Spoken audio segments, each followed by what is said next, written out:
Yo, what is good YouTube? It's your boy SavyReacts, and I'm back with another video. So for today, we have a video from the channel The Game Theorist, and this video is called Game Theory FNAF, the final security breach mystery solved. I haven't posted in a while on this channel because I was on vacation in Florida. Had a great time, went to Universal Studios, did ATV riding and whatnot. I did a lot of fun stuff there, but now I'm back to get back on the grind of doing some videos for you guys. Yeah, I'm quite excited. It looks like this will be the final, probably not the final video on security breach, but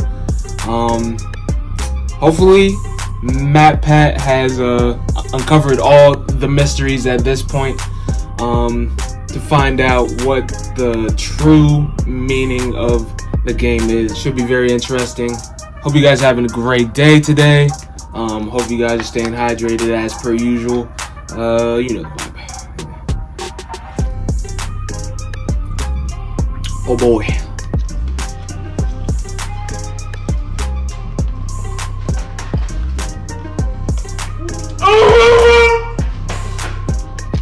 Different. Delicious. Very delicious. Actually, it's not. It's just water, but you have to drink your water. It's like a job. You know what I'm saying? It has to be done. At least like 2 or 3 cups a day,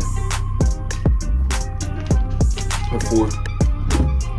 Some people even do a gallon. I don't know how they do it, cause like I'm not trying to go to the bathroom that many times. But you do you, and that's what it is.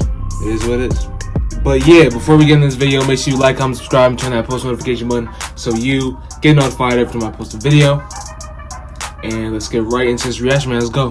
At this point, we've solved every lingering mystery from security breach. We looked at this thing. Yeah, he's done a lot of videos on this video game. Golden Freddy, the missing body, So the see what he's infuriating come Patient up 46. We connected every detail. We called every child a robot. And that's where I was happy to leave it. FNAF dead and buried once more. Except for that time I talked about the potential real-life ARG, but we're just gonna ignore that ever happened. But now, it's reborn and risen from the ashes. With the drop of a brand new DLC teaser a month ago, and the start of a brand new book series literally this week, FNAF is back. Which means it's time I dive back and cover the one thing that I was too scared to talk about when I was doing more theories earlier this year. It's the one topic that very few have spoken about because it's just so darn confusing. I appreciate that probably doesn't narrow it down a whole bunch, because let's face it, most of this game's lore feels that way, but this was on a whole separate level. Fred boys and Mang girls, it's time to talk about the Blob.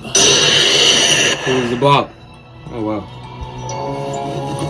So we got a new character to talk about in this one? Hello Internet, welcome to Game Theory, the show that's full of so much agony from analyzing FNAF, it could probably bring its own animatronic to life. Maybe then I'd finally get a vacation. Soon, my precious, soon. So, you heard the cold open, there's a new FNAF book, there's a new FNAF teaser. But before I get to any of that, there's one topic that all of us left lingering from security breach. Everyone's favorite massive animatronic parts and black tentacles, the Blob. Or, as I like to call him, Freddy Spaghetti. On that note, by the way, I don't know if you're aware, but FNAF is in the process of becoming a real pizza place. Not real. Basically, they're doing the same ghost kitchen stuff that Mr. Beast did for his food company, where existing restaurants just make extra food under a different brand. Actually did a food theory experiment at all. Check it out after the video. It's actually really fascinating stuff and very relevant to the franchise now. Anyway, with a real-life Freddy's comes the need for some real-life food. And if Freddy Spaghetti is not an item on that menu, so help me, I will write a politely worded letter to their social media account and kindly request that they reconsider. Anyway, the Blob was, at the time, the mystery that no one could crack. Then you've got the Blob as well. The Blob's just on another level of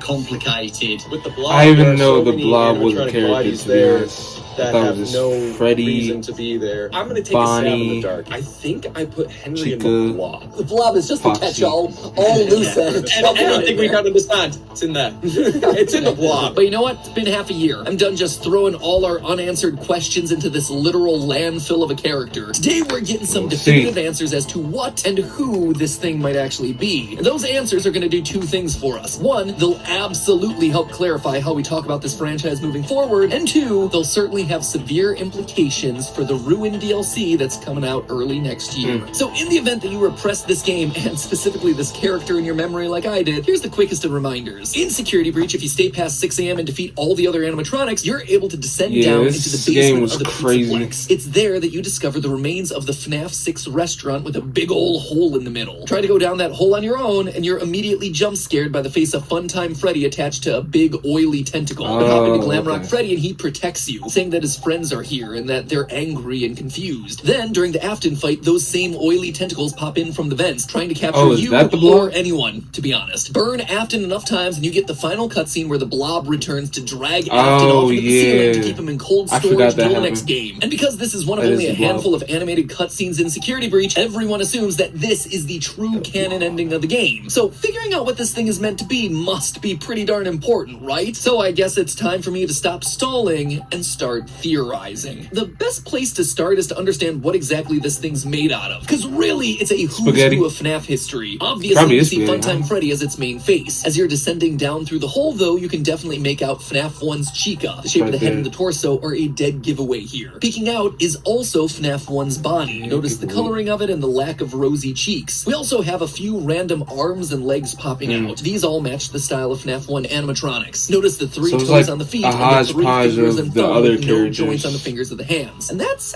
about all that you can make out from just looking at this thing in the game. But if you extract the in-game model and look at all the other sides, you find that there's a lot more hidden here. Mangle is hanging out directly opposite Freddy's face. And if you look closely, you can also find its rib cage, arm, and 2 of its feet hanging out elsewhere. Low on one side of the blob is the puppet's mask, except it's missing one major detail. The iconic tears are gone. That is a huge clue that we're going to need to address. And finally, we have Circus Baby's mask, the only one of the animatronics to not have her eyes lit up. Again, that is a huge detail that has to be important to this thing in some way. Baby's arm is also hanging around inside this thing. We know it's definitely Baby's and not Funtime Freddy's because Baby's hands have rounded silver tips on the fingers, just like we see here. Like I said, it is a real mishmash of animatronics. It's almost like Steel Wool wanted a one-stop shop for FNAF's greatest hits. And weird details like Baby's eyes being extinguished and the puppet's missing tears feel like the game trying to tell us something, but what? Well, after identifying each and every arm and leg sticking out of this thing, there was still one animatronic in the spaghetti that really got my MatPat tingle going. This guy right here. Hidden away at the very bottom of the mess is a naked endoskeleton consisting of a single animatronic head, 2 arms, and a missing eye, with a body position that looks like it's desperately trying to pull itself out. His position right at the bottom also felt like he was intentionally hidden, the kind of thing that you would overlook a few times, but clearly he's meant to be important. He's the only animatronic in this mess that's missing an eye, but his other eye is illuminated, which immediately puts him on the same level as the more iconic characters that we see absorbed into this bizarre amalgamation. So, who is it? What is it? Like just a regular random endoskeleton? Yeah, no, couldn't be. But to know for sure, I had to look closer. My first instinct was that it must be Golden Freddy. I mean, looking at the roster of characters inside the blob, pretty much you can't every really major tell animatronic Golden Freddy though is represented in some way. Freddy, Bonnie, Chica, Foxy, Puppet, Baby, all of them are here, but Golden Freddy is strangely absent. Plus, with animatronic only having one eye, I thought that maybe it was discreetly hinting at the fact that while the Crying Child's spirit was released in the good ending of FNAF 3, another spirit remained trapped in metal, Cassidy. The vengeful spirit, still here and still angry. It felt very reminiscent of the two endings of FNAF 3. In case you don't recall, FNAF 3 was the first game in the series to introduce a good and bad ending. Finding all the secret minigames led you to Happiest Day, where the souls of the dead kids are put to rest and we're given a final image of unlit animatronic heads. But if you just finish the game normally, you instead get this, the bad ending. An image of those exact same masks, but each one with one eye lit up. A spirit remains in each body. Well, all of them except for Golden Freddy's mask in the background, which has 2 eyes lit. 2 eyes for 2 spirits. And in the intervening years, 1 has been released. However, despite lots of pieces thematically lining up, there was one glaring issue. Golden Freddy doesn't have himself an endoskeleton. He's a spring-lock suit. It's why Golden Freddy is always hunched over. He has no skeleton, no frame. So if Golden Freddy's now off the table, who else could it be? Well, obviously his defining feature is that one lit eye. But it's not only that one eye is lit, it's that he's physically missing the second eye. So I sat down and went through my mind's encyclopedia of FNAF lore to remember what other characters only have one eye. Immediately I thought Foxy might make a good contender, except Foxy isn't actually missing an eye. He just has one covered up by an eye patch. Same thing for Wither and Foxy. Right. Maybe it could be Lefty, the strange black animatronic bear from FNAF 6 that was designed as a capture suit for the puppet. Nope, the eye that's missing is on the wrong... Black? What do you mean by that? Nah, I'm joking. What do you mean by that? I know what he means. He's actually black. Not like brown and he's calling him black.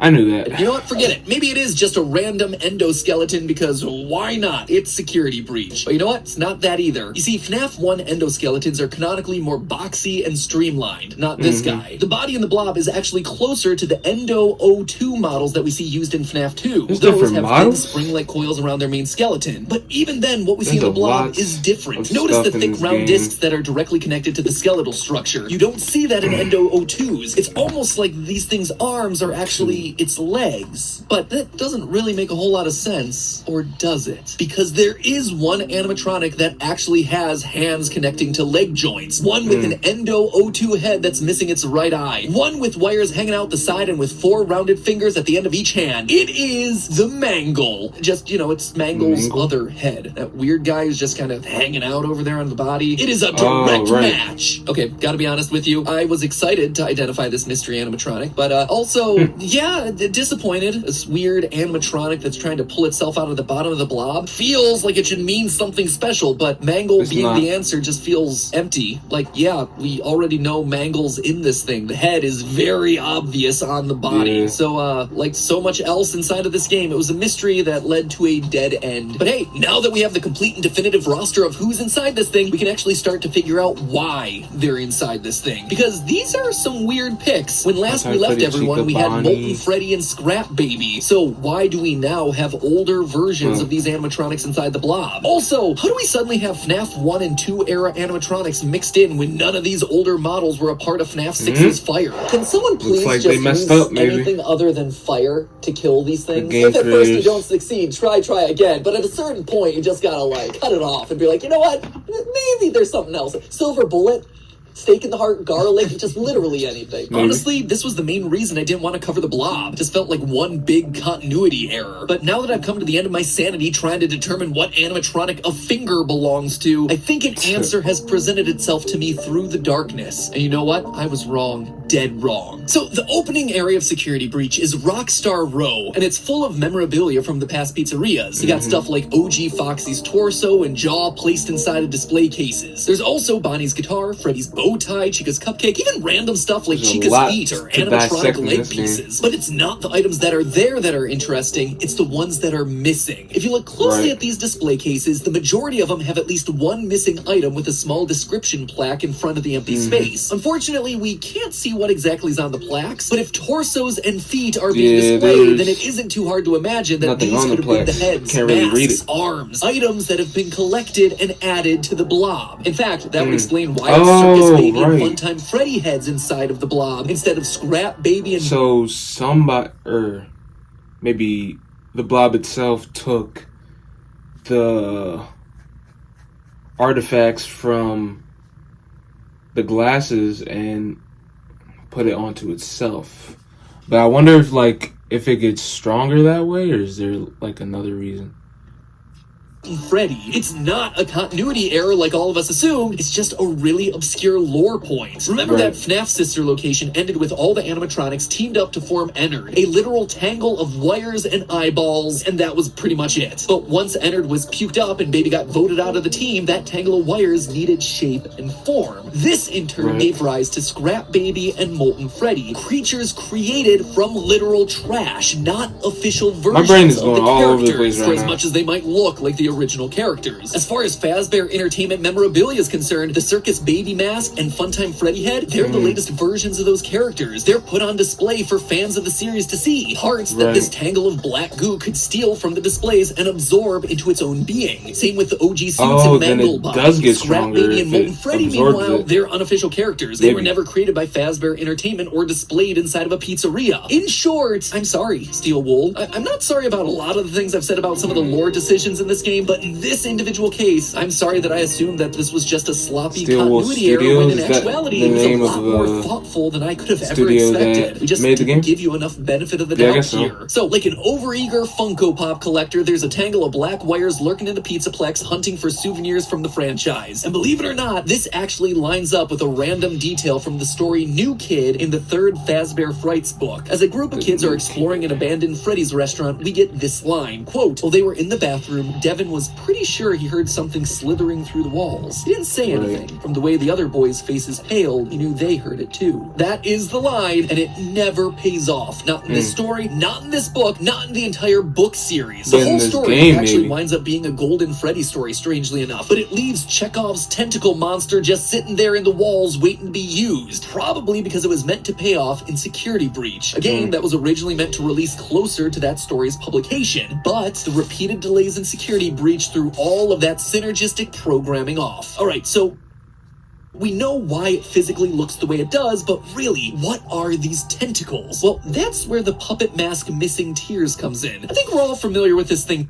In the aftermath of kids getting killed at Freddy's restaurants, the creator, Henry, institutes a security program in the form of the puppet. In FNAF 6, we literally see this thing called Security Puppet. Sadly, Henry's daughter Charlie is killed outside of the confines of the restaurant. The puppet finds her too late and lies down beside her in the rain, and the two become one. And in FNAF 6, the last official time that we see this character, it comes complete with tears in its eyes. In fact, in every iteration of the character, the puppet mask has tears. Or should I say almost every iteration. Look at the security puppet minigame from before Charlie's death. The mask has no tears. It's only after Charlie dies and the thing is possessed that tears suddenly form on the mask. Tears mean that Charlie's soul is inside of this thing. But now there are no tears left on the mask because Charlie's soul has been released. She's no longer inside Security Puppet. When Henry burned everything at the end of FNAF 6, it worked. Kinda. It freed all the souls that were trapped inside of the metal. This coincides with what we see on the blueprints for Remnant. Overheating might neutralize the effects permanently. However, it didn't work all the way. There's one thing that Henry's fire didn't account for. Something that it didn't purge: agony. You see, Remnant's soul metal might be the focus of the games, but it isn't the only powerful force that drives this franchise forward. The other is actually found within the pages of the Fazbear Frights books: agony. Now, it's important to distinguish the difference between agony and Remnant. I've seen a lot of places using the terms interchangeably, but in Fazbear Frights, they're explained to be distinctly different. Remnant is all about the soul. When an animatronic becomes possessed, that spirit literally becomes attached to the metal. That metal can then be melted down into a substance that Fazbear Frights describes as a boiling liquid mercury, aka Remnant. If you inject that metal into other animatronics, it suddenly brings them to life using the power of the original souls. Compare that to agony. In the books, agony is studied by Dr. Phineas Taggart. He states that agony, quote, has a greater energetic radius and power than any other emotion. I've done numerous experiments. I'm only quiet because like I'm trying to like and study the leftover emotion embedded in. I'm only quiet because I'm trying to like capture every single thing he's saying, but he's like going really fast. But I think I understand like what he said just now. Like, the soul goes into the original, then they melt it, then it like turns into mercury, and then they put it into a new machine, and then that one comes to life, I think. I'm not sure. Correct me if I'm wrong. Tragedy. The book even goes so far to explain that the items Phineas has collected weren't possessed by ghosts or spirits, but instead were energized by agony. So when someone feels agony, it doesn't just stay with them, it can infect inanimate objects around them and linger there. In other words, while those original animatronics no longer have spirits powering them, the agony they felt while being murdered remains attached to the suits. That's why the Blob's interested in collecting the suits. It's not collecting spirits, it's collecting agony. By combining them, it becomes more powerful. All the pain and suffering of the children from over the years brought together to create one giant monster. That's why the eyes are glowing red for all the animatronics so it looks and like endoskeletons. the Blob is it's like the in-game villain, maybe, glowing. or something. The puppet has been put to rest by her father. She's no longer tormented. My daughter, if you can hear me, it's time to rest for you and for those you have carried in your arms. And Baby, well, yeah, she is certainly angry. She is jealous, but she's also eager to please her father even after death. Now we can do what we were created to do and be complete. I will make you proud, Daddy. She embraces the monster that she's become. She's not filled with agony, but everyone else, absolutely. Even in that finale speech, we hear Henry say it. This place will not be remembered, and the memory of everything that started this can finally begin to fade away, as the agony of every tragedy should. Agony! Woo, woo, he did it! He said the word! So, there you have it, friends. Over half a year after the game's release, we finally solved the last mystery of Security Breach. The Blob isn't a giant continuity breaker, it's just a very cleverly composed amalgamation of animatronic parts slithering through the walls looking to accumulate agony. The tortured emotions coming from all the old animatronics on display throughout the Pizzaplex. And now that we've solved it, not convinced that we've seen the last of it. Despite the fact that the Afton ending's only worth 2 stars, when the highest is 3, the DLC poster does seem to indicate that the story's gonna follow this particular ending. Notice the melted parts of Chica's face, the ruined Pizzaplex, which directly follows the building collapse in Afton's ending. But look a little closer. There are mysterious red eyes up in the top left, as well as some suspicious But how can you even tell down in the what bottom that right. is? Even if the Blob did finally kill Afton during the Red ending, eyes. the agony would still remain. It perseveres beyond death, and it isn't able to simply let go. In short, the Blob is still very much a threat, something that is more powerful than anything we've ever faced in the franchise. In fact, maybe my previous prediction about the Afton amalgamation could still come to pass. As I called out in a previous theory, in the books, Afton gets mixed up with a bunch of agony, which creates a giant monster trash rabbit. And isn't that exactly what we're seeing in the ending of Security Breach? Afton mixed in with a bunch of agony parts. I suspect that Afton may be able to take control of this thing, overriding the Blob's directionless rage and focusing it in order to wreak havoc on Gregory and whoever this new character might be, just like he does during the Stitch Raid stories from Fazbear Frights. The only issue is, I'm not sure how we'd be able to stop it. In Fazbear Frights, the solution is to see into people's memories and trap them inside those memories. It's a pretty random power, so it's hard to say how that might work in the games. Unless, of course, this new character is meant to be someone that could remind Afton or the Blob of good memories, bringing them back to reality and quelling the agony within. But that, my friends, is a theory for another day. So in the meantime, remember, it's all just a theory. A game theory. Thanks for watching.